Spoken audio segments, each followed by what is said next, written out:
Poyire kayan, pitu finga, Nirun men mongan meu, Nirun men mongan meu. Poyire kayan, pitu finga, Nirun men mongan meu. Vamos a dejar ahora a Jorge Costabar, doctor en teología, me hizo clases de cristología, creo que sabe algo de estos temas. No, pésimo. Bueno, te dejo, Jorge.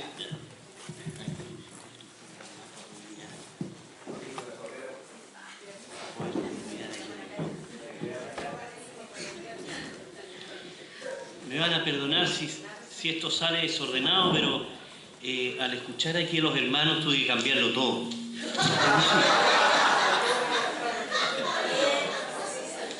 Esto es lo que traía, esto es lo que voy a presentar.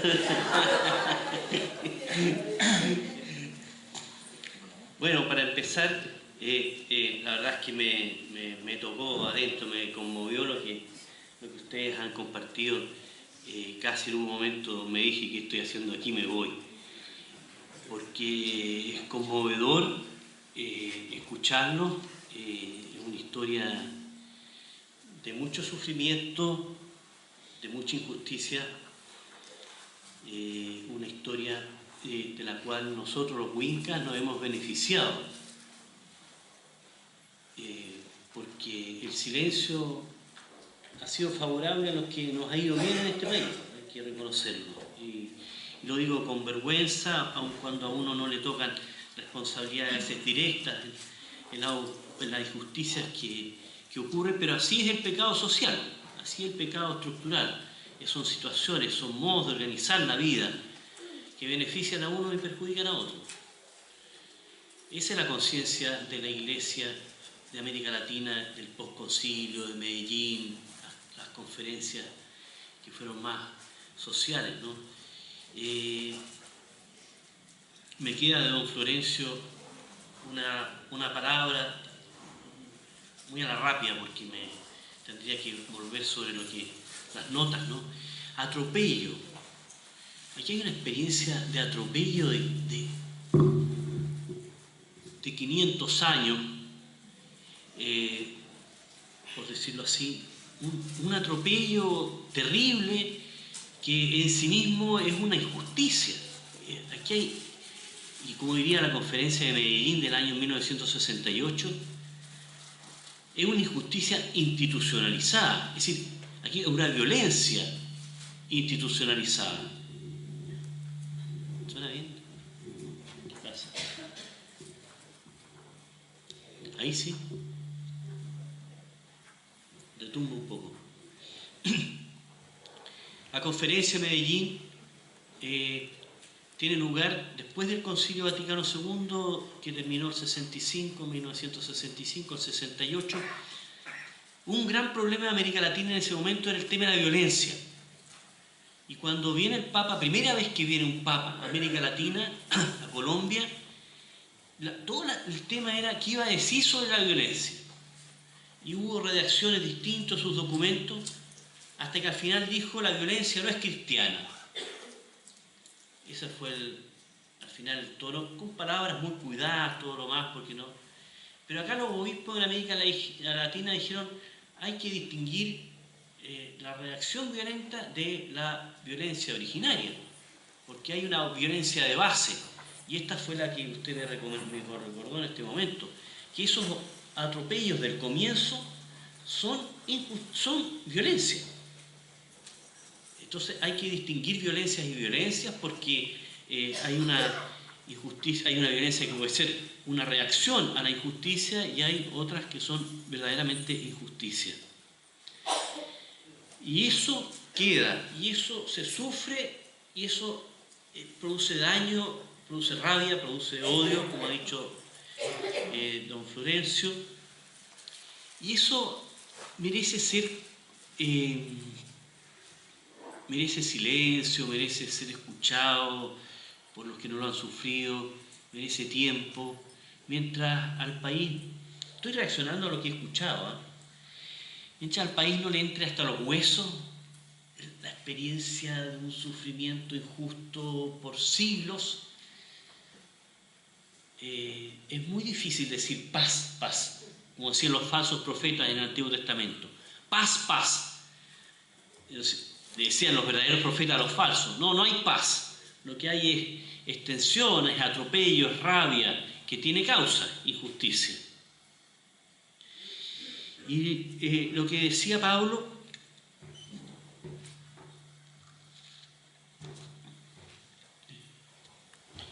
por de pronto me resulta nuevo, novedoso, de que Chile en el siglo XIX tuvo otra guerra más. Es decir, Chile se armó en el siglo XIX, las guerras contra las confederaciones. Claro, pero recordamos siempre la guerra del Pacífico como la gran guerra, que el país se hizo de dos grandes provincias de las cuales ha vivido hasta entonces, hasta ahora. Pero esta otra guerra de la Araucanía no se la llama guerra y es genocidio. Se la llama pacificación para ocultar que ha sido una guerra y una guerra injusta. Y con esto yo debo recordar a un pariente mío, a Luis de Valdivia, jesuita. Luis de Valdivia llegó a Chile sabiendo mapudungún, lo había aprendido en el altiplano. Antes de llegar ya sabía la lengua, porque lo habían mandado, a los jesuitas los mandaron para la evangelización del pueblo mapuche. Y llegó acá y Luis de Valdivia hizo enorme esfuerzo y lo logró hasta cierto punto por terminar con la guerra de Arauco. Y lo que pasó a ser después fue la llamada guerra defensiva, que en realidad no fue una guerra, podríamos decirlo, sino fue el término de una guerra en la cual se fijó una frontera, que es la frontera probablemente a la cual tú aludías. Esta, de aquí para allá, se reconoció que había un pueblo, y que era el pueblo mapuche, y eso él lo consiguió yendo varias veces a España, del mismo rey de España, y terminó, bueno, él pudo adentrarse en los parlamentos famosos, en los cuales él, hablando mapudungún, se reunía con el pueblo mapuche al otro lado, y eran parlamentos en los cuales él hablaba durante 3 horas. Y lo escuchaban, se escuchaban, y al final, ¿qué es lo que ocurrió? Hubo algunos episodios muy tristes de los mártires de Licura que se aprovecharon de las circunstancias y al final terminaron exiliando a Luis de Valdivia, los que eran los que estaban interesados económicamente por predominar en estos territorios. Es decir, la empresa de Luis de Valdivia, que era reconocer al pueblo mapuche con una frontera fija y establecer relaciones de comercio y de trato, de cultural y de evangelización, ese proyecto fracasó, porque lo hicieron fracasar los que estaban interesados en que la guerra continuara. Bueno, esas son 2 cosas que me vienen a la mente en este momento. Me queda la pregunta por la evangelización, que ustedes 2 la han largado, y no sé, la verdad es que yo tendría que darle no sé cuántas vueltas, porque aquí hay... Pero voy a tratar de hablar un poco de eso, y por eso tuve que dar vuelta a los papeles. Me hago una pregunta, ¿cuál es el problema? El problema con el tema precisamente es el uso y abuso del Jesús pacífico. Porque nosotros tenemos una idea de un Jesús como un Jesús que trae la paz, especialmente en Navidad, noche de paz.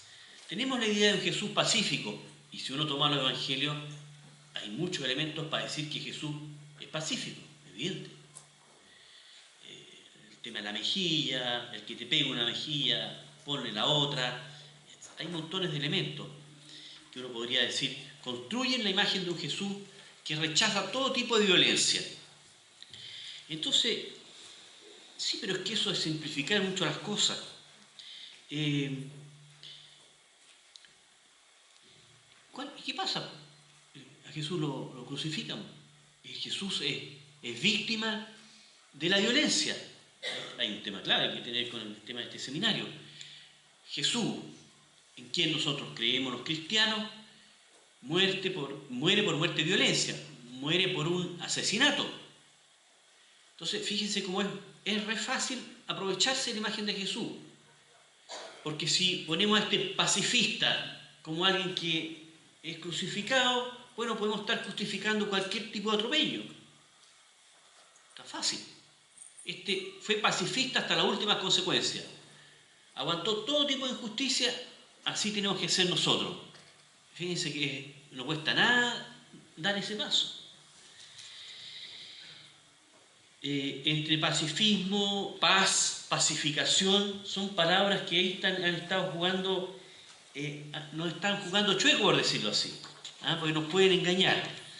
Quiero decir algunas palabras sobre la historia de Jesús. Vuelvo a la época de Palestina. Palestina, 2000 años atrás, es una región sometida y al mismo tiempo opresora. El pueblo de Israel es un pueblo es un pueblo chico, que ha sido atropellado, pisoteado de siempre. Estaba ubicado entre los dos grandes imperios, Egipto, Babilonia, después fue sometido a los griegos, en último tiempo a los romanos. Es decir, es una sociedad que ha experimentado una dominación política, pero principalmente económica. Ciertamente Roma ahí está predominando porque sacan impuestos, son tierras pobres sometidas.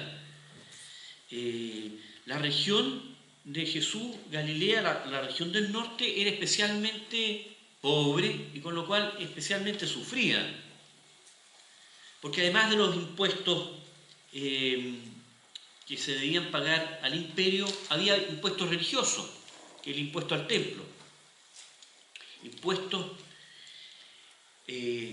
políticos, impuestos religiosos para un pueblo pobre y sometido. Y Jesús es de esa zona, Jesús es de la Galilea, de Nazaret, es decir, Jesús ha conocido en carne propia, por su propia gente, lo que es pertenecer a un pueblo sometido, humillado, aprovechado, explotado. Eso Jesús lo ha tenido que conocer, lo ha conocido por su papá, lo ha conocido por su mamá y por todo el ambiente. Y por otra parte, esa sociedad que era sometida también va a ser una sociedad opresora, porque la sociedad israelita en sí misma es una sociedad que está organizada de un modo muy piramidal, en la cual la cúspide está, evidentemente, están los sectores más aristocráticos, más ricos, más cultos, que por una parte organizan la vida del pueblo en torno a la ley y una serie de leyes chicas que servían para cumplir esa ley, y por otra parte está el templo, con los sacerdotes que también están en la cúspide y que ambos, de alguna manera, organizan la vida social y se ponen a ellos en la cúspide y a los demás los consideran en menos, los miran en menos, los tratan en menos y algunos los excluyen y los consideran pecadores. En este mundo vive Jesús. Él es un galileo, es un laico, no es fariseo, no es saduceo, sino pertenece a las clases altas, pertenece al pueblo pobre y humillado muchas veces. El contexto de la historia de Jesús hasta el año 70 en que cae Jerusalén es un contexto claramente revolucionario. Hay muchas agitaciones. Los celotas, que eran los revolucionarios que al final terminan acarreando la guerra de los romanos, nacieron de ahí, nacieron de Galilea. Es decir, que Jesús ciertamente o ha conocido a muchos celotas o lo han tentado con ser celota. De hecho, se dice que alguno de los apóstoles, Simón era celota, es decir, Simón el celota, dicen que Pedro pudo haberlo sido, otro de los Judas pudo haberlo sido, porque alguno manejaba una espada. Es decir, el ambiente era ese. Hasta el año 70, como digo, va a haber distintos conflictos, distintas conspiraciones, que van a acabar cuando el grupo de los celotas procurando una especie de revolución social, porque no era mente política de clases altas, no va a querer que se negocie la paz con los romanos. Y al final llegan los romanos y destruyen Jerusalén y destruyen todo. Es decir, el ambiente cultural, histórico, es un ambiente de violencia. Y a Jesús lo matan, vamos a ver ahí por qué. ¿Qué es lo que trató de hacer Jesús? Me voy al centro del asunto. Él llega proclamando el reino de Dios. El Bautista había anunciado como profeta de que Dios venía a juzgar el mundo, que el mundo iba a terminar, en consecuencia había que convertirse y hacerse bautizar. Dios venía a castigar, algunos pocos se podían salvar, aquellos que se bautizaran y se arrepintieran.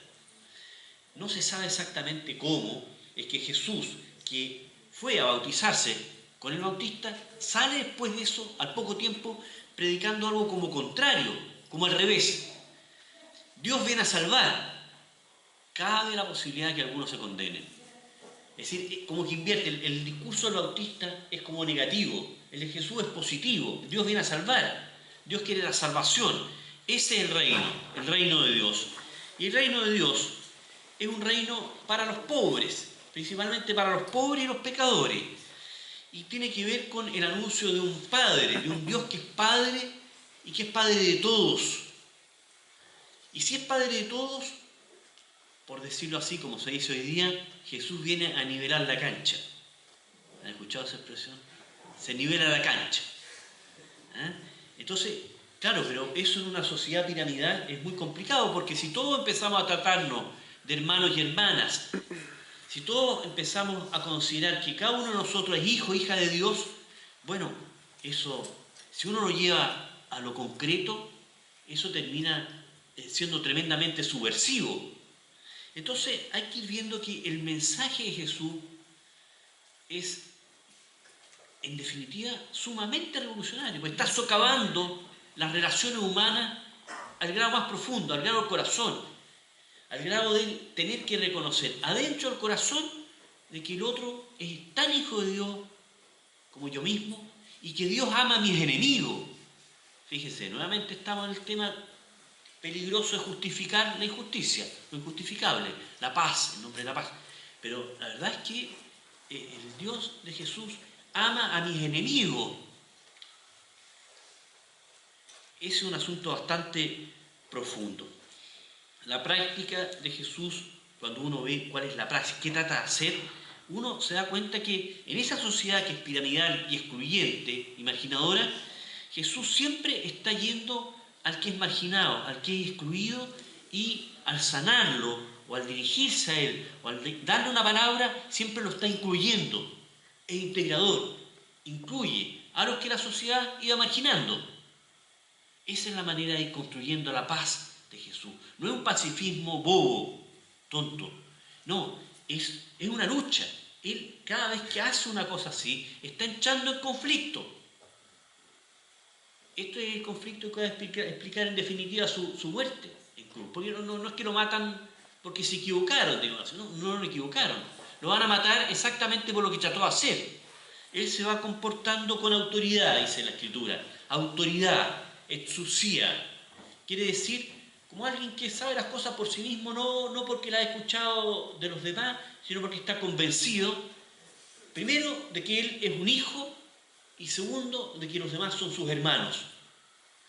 Esa convicción profunda es la que le va a hacer entrar en colisión contra las autoridades establecidas.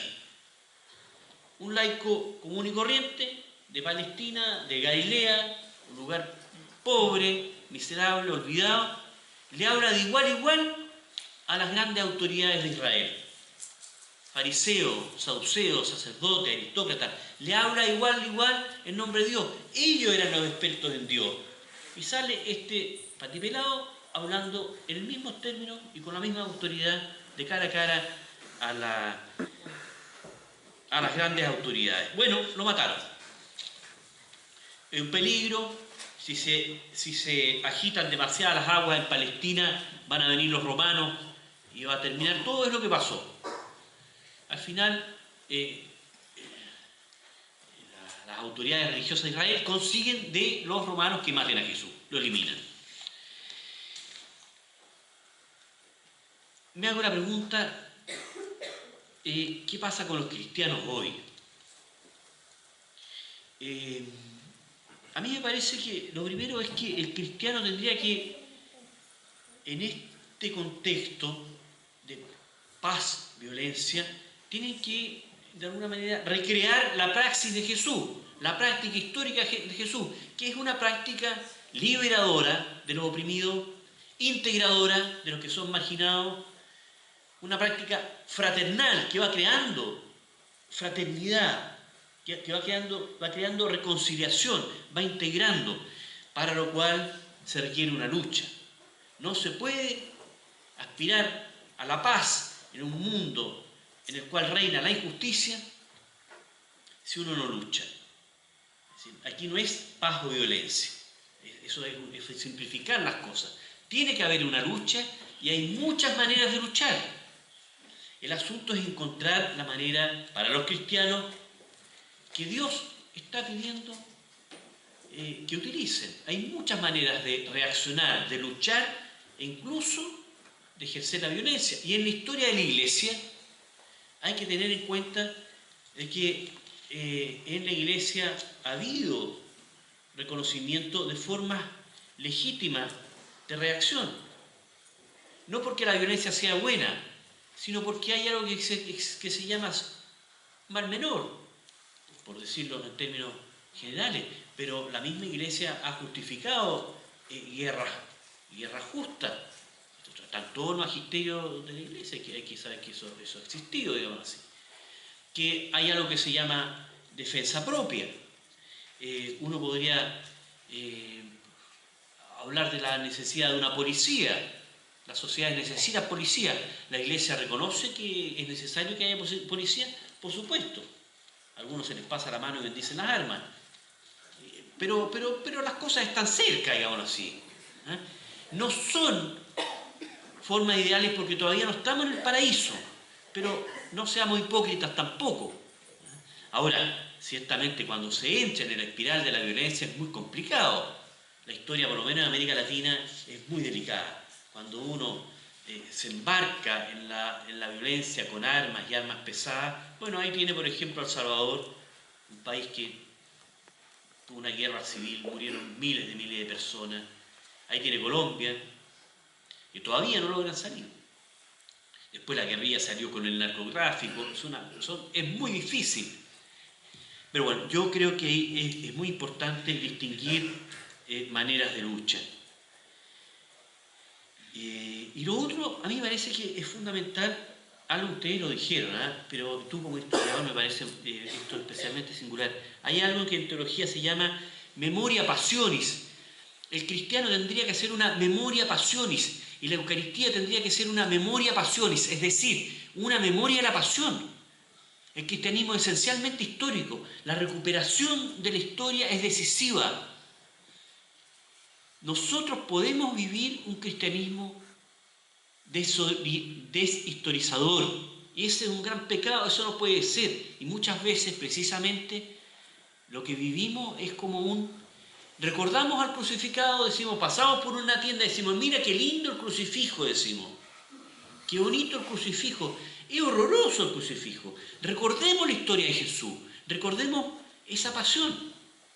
¿Por qué lo mataron? Hay que ir a las causas. Si uno no recuerda las causas, como ustedes han recordado, si uno no hace historia, bueno, se naturaliza. Es natural que la gente esté así. Si uno conoce las causas, dice, bueno, algo... Fíjense, esto es otra cosa que es atroz, digamos así. Cuando uno ve a una persona que está mal, dice, algo habrá hecho. Es decir, termina culpabilizando al inocente. Eso es la peor de las aberraciones. El cristianismo tiene que ser memoria passionis, tiene que volver a recuperar la historia de Jesús, del crucificado y de los crucificados. Y si no, está jugando en contra. Está haciéndose autogoles. No puede ser. Pero es muy fácil hacerse un autogol. Es muy fácil. Porque tenemos la cruz. Y miramos al crucificado y decimos, ese hombre algo habrá hecho. Y la Eucaristía a veces sirve para olvidar. Entonces, ¿qué es lo que digo en definitiva? Y con esto ya basta. La Eucaristía, que es la mesa compartida, tiene que ser no la mesa de la paz, sino que la mesa de la reconciliación. La historia está en disputa. Hay injusticia histórica, hay atropello. Para que podamos comer en paz el pan eucarístico, hay que saber que es un pan de hermanos y que nuestras sociedades muchas veces son fratricidas. Y vamos a comer el pan en paz cuando haya justicia. Gracias.